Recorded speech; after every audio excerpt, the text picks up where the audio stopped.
Hucurat suresi yankı okan süramizin 49. süram Peygamberimizin yankı hadisinin sonuna aydın ayeti var.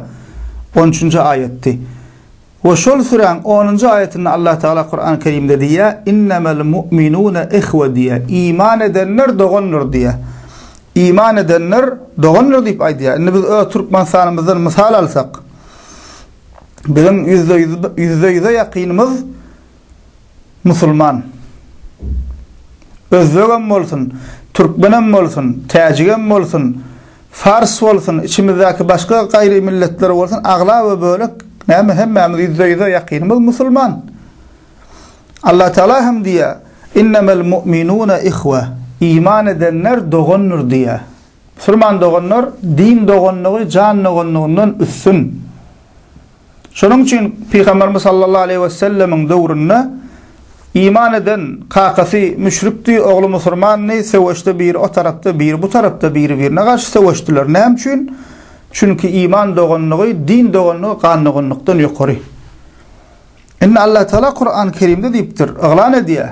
İman edenler doğunur diye. Şimdi biz bir yurtta yaşayıyoruz. Ağla böyle Müslüman. Elhamdülillah. Ve sünni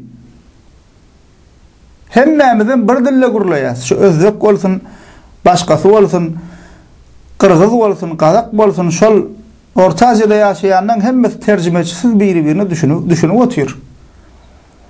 Karnaşlık deysen bar. Barimiz bir neymi şu Ulu Türkistan. Orus padişah gelmediğinden Türkistan adı şol geografiyan.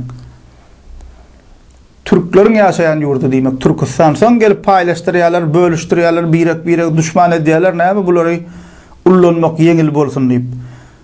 Kanımız bir, dinimiz bir, dilimiz bir. Biz öz içimizde gelip inni neymi diyez? Milletçilik ediyez.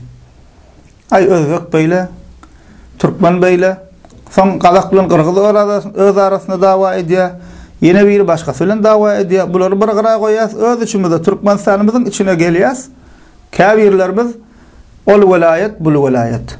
Plan tire, plan tayfa. Şul bize gelişecek vaxtda Müslüman onlar. Biz Müslüman olsak, hakiki Müslüman olmalı. Yani sözlü Müslüman deyip özümüzü Allah görmeliyim. Eğer Müslüman olsak Allah Teala'nın diyen zatlarına kulak asmalı. Allah Teala diye Müslümanlar, iman edenler doğunur diye. Onu gelin doğun bolalım. Gelin doğan olalım, taşlayalım bu zatlar, Müslüman doğanlar. Birekimizin üstünden gülüp, tire tayfaçılık etmek, millet parasçılık etmek, Müslümana gelişecek zaten.